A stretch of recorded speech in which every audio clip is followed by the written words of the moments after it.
Bung Rocky, banyak orang yang pengen tahu sebenarnya hubungan Anda dengan juru bicara presiden ini. Katanya bahkan yang menarik disebut situ bahwa Anda yang membuatkan pledoi ketika Fajrul Rahman dulu disidang oleh rejim Orde Baru ya. Gimana ceritanya itu sebenarnya? Iya, itu si Fajrul mau cari partner di dalam kegalauan politik hari-hari ini kan. Lalu dia mulai membangkitkan rahasia masa lalu sebetulnya. Jadi karena udah dibuka di Kompas TV, saya terangin aja masalahnya sebetulnya. Kan dulu ada koneksi antara UI dan ITB itu, aktivis-aktivis di UI dan ITB. Pada waktu itu tahun 90-an itu ITB demonstrasi terus ditangkap-tangkepin. Tapi kan kita mau lakukan pembelaan yang sifatnya akademis. Karena itu kita mau tunjukkan bahwa pledoi itu tidak sekedar omelan atau kemarahan, tapi ada sudut pandang akademis terhadap Orde Baru. Terutama kritik developmentalisme itu. Kayak Hersu juga kan ada di dalam suasana itu waktu itu dalam soal kritik terhadap Orde Baru. Jadi anak-anak ITB ini kan anak teknik.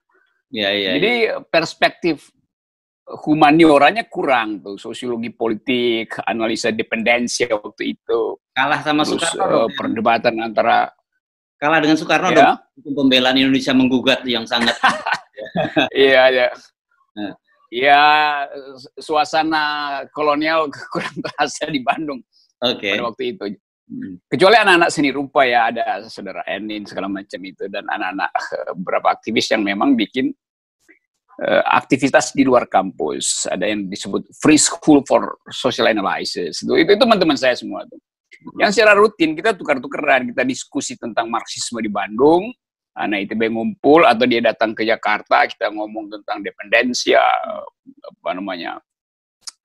teori-teori sosial baru, Austro-Marxism, New Left Review, kita baca semua. Jadi itu suasana intelektual pada waktu itu. Terus si Fajrul dan teman-temannya ditangkap. Ya udah kita bilang mereka minta bantuan, oke kita bikin tim untuk membuatkan pledoi mereka. Mungkin ada 5-6 orang yang ditangkap. Kalau nggak salah ada yang betul-betul Ganda, kemudian si bekas ketua BN PTKI kita. Iya si Ganda, Nenggolan, si Denci, kita bahasnya Denci dulu. Hidayat yang tadi yang saya sebut, ya kan? Iya. Jadi itu keadaannya. Nah itu konteksnya lain. Fajrul Rahman pada waktu itu memang suasananya otoriter kan. Nah sekarang saudara Fajrul Rahman ingin mengingatkan itu. Kan kita mau baca kenapa dia mengingatkan itu. Jadi dia khawatir nanti orang nggak ingat dia sebagai pejuang demokrasi. Oh tentu saja ada di dalamnya tuh, karena dia pernah di penjara tuh. Tapi kita bantuin itu dalam rangka mengobrak-abrik jalan pikiran rejim waktu itu yang sifatnya sangat monolitik lah. Nah sekarang kan itu udah nggak ada situasi itu, ngapain inget-ingetin? Seolah-olah kalau orang pernah jadi pejuang di masa lalu, maka dia akan berjuang terus. Loh banyak orang jadi pejuang di masa lalu, jadi pengkhianat kemudian kan. Atau jadi koruptor akhirnya. Jadi sesuatu yang anakronis gitu. Artinya menjelaskan sesuatu di dalam gerak sejarah yang udah berubah.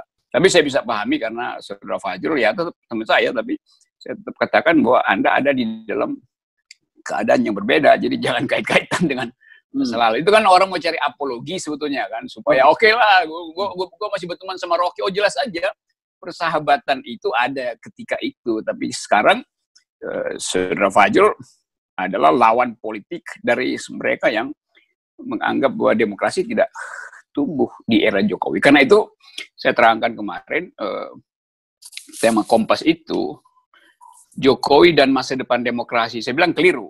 Jokowi dan masa suram demokrasi.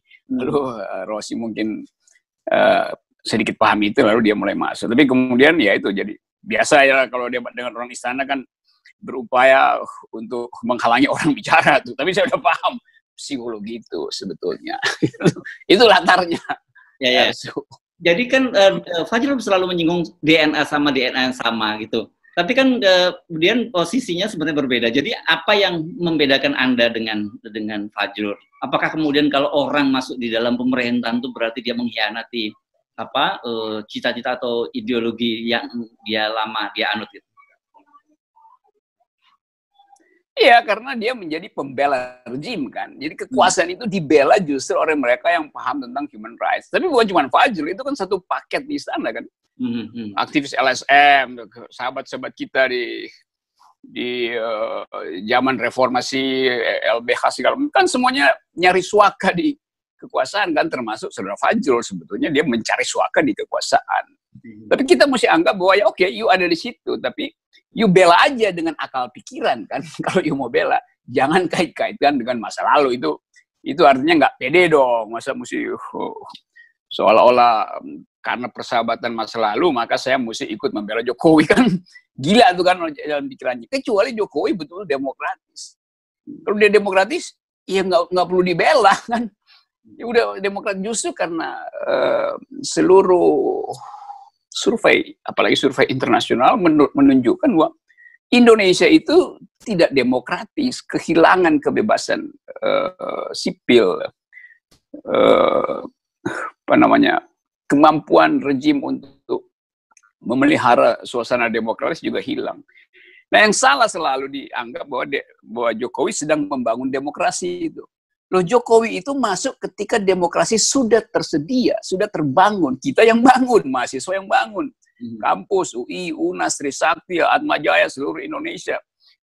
Mahasiswa. Jadi bukan Jokowi yang membangun demokrasi. Jokowi datang ketika demokrasi sudah tersedia. Dia masuk ke rumah demokrasi yang kita bangunkan. Ya. Nah, sekarang problemnya, kenapa demokrasi memburuk? Berarti tuan rumahnya sekarang Jokowi itu tidak merawat demokrasi kan. Jadi logika ini yang mau saya terangkan gitu. Ya. Kalau kita lihat sebenarnya orang seperti Jokowi itu harus berterima kasih dan merawat demokrasi karena rasanya tidak mungkin dalam alam yang tidak demokratis orang seperti Jokowi bisa terpilih gitu ya, Rocky. Iya kan, tapi orang suka anggap ya kalau nggak demokrasi berarti saudara Rocky atau saya Didu nggak bisa ngoceh-ngoceh. Ya buktinya saya Didu ngoceh-ngoceh ditangkap. Tapi kok Anda kan nggak ditangkap saudara Rocky? Ya saya nggak punya variabel lain selain mengkritik. Nah orang kemudian karena saya Didu pernah jadi petinggi di BUMN maka dia yang dihajar. Mungkin kalau saya juga pernah jadi petinggi ya dihajar juga kan. Di situ yang saya sebut kepengecutannya tuh. Maksudnya bukan ditangkap ya, dilaporkan dan dipanggil oleh polisi ya. Iya itu. Ya itu maksudnya dikerjain lah gitu. Okay. Karena kemudian dikait-kaitan lah Said Didu ini ada soal privat ini segala macam. Loh ini Said Didu itu mengucapkan sesuatu dalam rangka memperbaiki alur berpikir demokratis yang dikacaukan oleh kebijakan politik menteri, kebijakan politik kabinet, maka dikritik. Tapi kemudian, iya tapi kan dia ada problem ini. Urusan apa itu?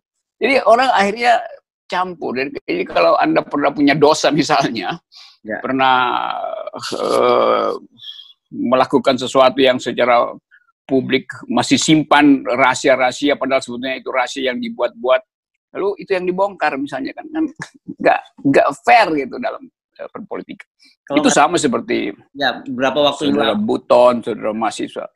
Berapa waktu lalu kan sempat juga bongkar katanya rahasia pribadi Anda, tapi ternyata kata Rocky itu sih bukan rahasia gitu. Itu reputasi kalau pribadi gitu ya. Ya itu soal begituan kan. Nah, itu kan kerjaan buzzer kan, buzzer yang memang disewa untuk bongkar-bongkar orang.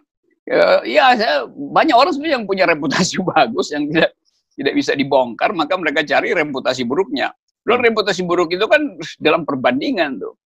Nggak bisa ada orang reputasi buruk semuanya, lalu itu yang dieksploitasi. Yang ada soal juga reputasi buruk, ya reputasi privatnya yang buruk. Semua orang bisa punya reputasi baik dan buruk secara privat. Tapi reputasi publik itu tidak boleh dibatalkan oleh sesuatu yang dibuat-buat untuk mencegah orang memberi kritik. Kan itu yang terjadi. Jadi rejim pengecut sebetulnya tuh. Kalau dia mahasiswa rentan karena itu diancam. Kalau nggak mempan orang tuanya dipanggil. Nah, kalau misalnya ada kejadian semacam itu kan, itu kita tunjukkan bahwa ya ini pemerintah cuma berani pada yang lemah gitu, atau yang punya posisi subordinat. Itu begitu. Itu pengecut sebetulnya, kekuasaan ini pengecut.